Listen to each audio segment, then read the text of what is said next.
In a trusted society, digital identities, new ecosystems and broad access to government data become key to business growth. Governments understand the challenge. They're supporting new data architectures that help to connect the broader society with business clouds such as Azure or AWS. In this session, we'll show how we can deal with public-private data challenges and demonstrate how we can prepare for future standards in public data spaces. To help me discuss the issues are Martin Schulz, Fujitsu's chief economist in Tokyo, Frank Dunsmuir, Fujitsu's industry lead for international trade and customs in London, and Alfred Gegenfortner, Fujitsu's lead architect for digital ecosystems in Munich. Thank you all for joining me.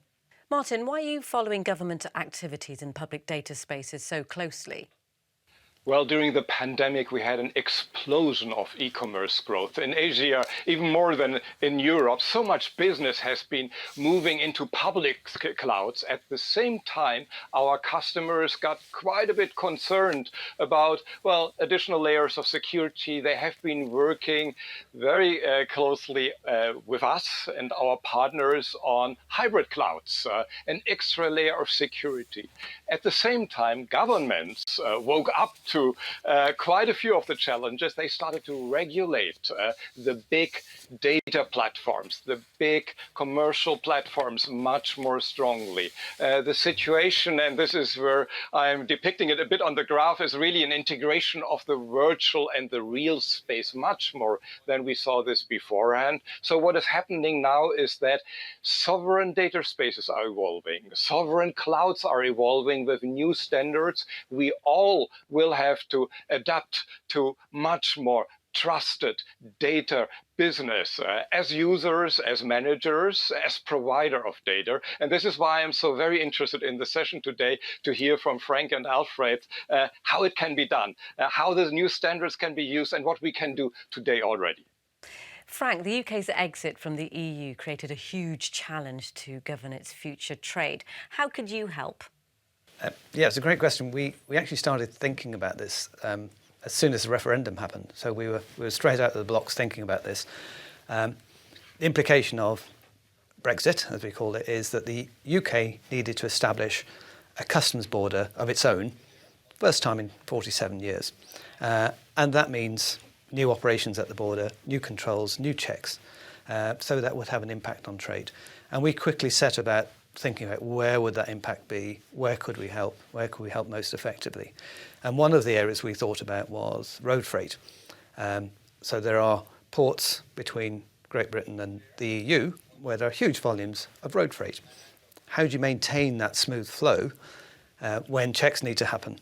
And then in addition to that, there's a unique configuration of Northern Ireland where it remains part of the UK Customs Union, but it's the only part of the UK that has a border with the EU, and that land border happens to be an open border. So how can we move goods between Great Britain and Northern Ireland as part of that new configuration? And we spent a number of years thinking about this, and the government came out to tender with the question to industry for solutions and ideas for managing trade between Great Britain and Northern Ireland. And we had already created a consortium of expert organisations, and we came up with a digital trader service that it's called the Trader Support Service. And that's based on a completely new technology platform that gathers data from traders, enriches that data, and then passes it through to government systems. So we're acting as an interface between industry and government. We built that system in 3 months, an incredibly short period of time. We went live on the 1st of January. And the good news is trade continued to flow between Great Britain and Northern Ireland. Thank you, Frank. Alfred, not only new regulations are coming from the EU, also new solutions.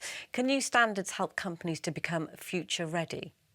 Indeed. The International Data Space Association is a private consortium that helps companies to prepare for collaboration in sovereign data exchanges. IDS standards help to build architectures and business models based on trusted standards. It helps to build trust between data providers and data consumers along the entire data value chain. IDS standards also help governments to build their data exchanges and get the regulations for the new data frameworks right. Many might have heard about the EU's Gaia-X initiative. It is built on IDS standards for parts of its architecture and for data services. By offering a chain of trust for data and ecosystems, it helps companies to build their own data spaces and ecosystems together with their partners. Thanks, Alfred. Now, Frank, how much can your digital trade integration platform contribute to future borders and data exchange? It's a really interesting concept that's evolved. So a digital trader platform is really gathering data, and it's effectively digitizing supply chain information, trader information, all of which is really important for the efficient operation of a border.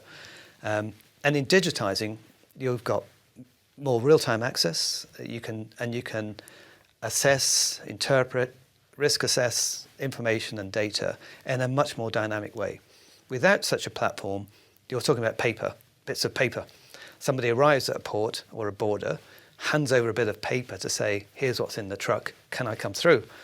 When you digitize it and create a digital trader platform, you've got access to that information much, much earlier in the process. So you've got the ability now to do interesting things like, and build lots of products like what we call drive-through border concept, which is the ability to share the information that tells you what's in the truck, where the truck's coming from, who's driving the truck if you want, who owns the goods that are on the truck, the customs documentation of the truck. You can share that with border agencies much, much sooner, much earlier than arriving at the border, way before they arrive at the border.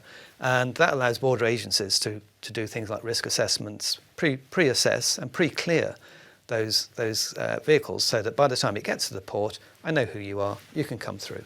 But perhaps a little bit like, if you remember, on toll roads, on motorways, if you have an RFID tag, and you prepay, you can drive through the fast lane, you're pre-cleared because you're paying remotely or automatically. Alternative, you can pay with cash and queue. And so a concept like drive-through border offers facilitations and improvements like that. And it's just one of the examples of having this data repository, this digital trader data available and in a trusted format, though. It has to be secure and trusted. Thank you, Frank. Alfred, you've been talking about evolving standards that can help companies to build new ecosystems. Do you have an example? Yes, we currently help urban road operators in Central Europe to find new approaches for traffic flow optimization to reduce traffic emissions. The sketch behind shows such a concept from a co-creation project called Mozart. Intelligent traffic avoidance, traffic routing, public transport preference, transport sharing are all challenges that we need to plan for today. Much more information will be needed to flow faster between a growing group of different stakeholders. For this, trust in data, security, and data sovereignty will play an essential role. The IDS standards help us to enable new types of mobility services deployed in public clouds, for example, and without compliance violations. Further on, IDS connectors will be utilized in national mobility data marketplaces and intelligent transport systems where mutual trust is key. This is just one example from urban road operators. Imagine the potentials for smart energy and healthcare solutions. Missing out on trusted data exchange opportunities today, on the other hand, is rapidly becoming an inhibitor for business in new ecosystems. Thanks, Alfred. Now, Frank, Alfred talked about smart mobility solutions. How much potential do you see for smart trade? Yeah, I think the obvious point is trade means goods are moving, they're mobile. So it's absolutely key to what we do, whether it's with a truck or a ship or an aeroplane. So Alfred and I have been collaborating on ideas for a while now. So there is absolute overlap here. And I think one of the words I like that Alfred uses is trust. The key to us is that the information is trusted. So when we are able to share information in a trusted way, and with systems like the ones that Alfred's talking about, as vehicles and goods are moving through the supply chain, and we're checking that information at various points in the supply chain with that sort of technology, you can trust that information, where the vehicle is, what situation it's in, what it's doing, and you can start to make things happen. Processes can work. So as I'm approaching a port, I mentioned with the drive-through border, we can start pre-clearing that vehicle before it arrives at the port. Why don't we go further and when it gets to the port, have smart contracts that allow the customs clearance to happen in an automated way? So you can take these things much further, as long as you have trust in the data, because that trust is effectively replacing a person looking at a piece of paper. So it needs to be something you can count on and base the security of your border, the safety of your citizens, and of course, collection of revenues. You need the trust to be able to do that and put the trust in the technology to smooth and optimize that sort of process. So the next question is to all three of you. How do you see the outlook for public data spaces in Asia, UK and Europe? Starting with you, Martin. Commenting from Tokyo, we are very closely looking what's going on in Asia. And Frank and Alfred were pointing out trust in data. That is such an important concept around the world, and for us in Asia in particular, because, well, after the pandemic, the boom in e-commerce, we had a major strain in the supply chains. We need more resilience in supply chains. At the same time, we have a confrontation between China and the US about new governance standards, about how clouds can be organized. So we are all looking very closely what is happening in Europe. Europe with so many countries, but kind of collaborative solutions is really where new standards for trust, new standards for data management are being created. And that is very important for all of us around the world right now. And Frank, future borders are not just for the UK, are they? Well, absolutely not. The UK trades with the rest of the world. So we need to be able to do that. We need to be able to interact with borders all over the world. And the concepts we've talked about with digital trade platforms move very nicely into things like single trade windows, and they provide one-stop shops for trade organizations, finance institutions to set up trade and patterns and trade patterns with different regions. So those sort of capabilities are at the forefront of innovation for most trading regions around the world. And the UK is building its own single trade window very shortly. Smart freight, any border that has trucks going across it will operate smart freight. So the EU are now looking at this technology for its external borders. The Canadian-US border is already operating pilots in this area. So this is absolutely something that transfers across different regions across the world. Thank you, Frank. Alfred, what about ecosystems and social co-creation? Yes, ecosystems become key to business development across sectors and countries. Since we now have a pretty good idea about how standards in public data spaces are evolving, we can work to make our data management and architectures future-proof. I'm glad that Europe has become a forerunner on trusted data spaces solutions. I'm even more happy that we can help to find the best solutions here. And a personal consequence, I more and more introduce myself as ecosystem architect instead of enterprise architect. And Frank, finally, what can companies do as their next step?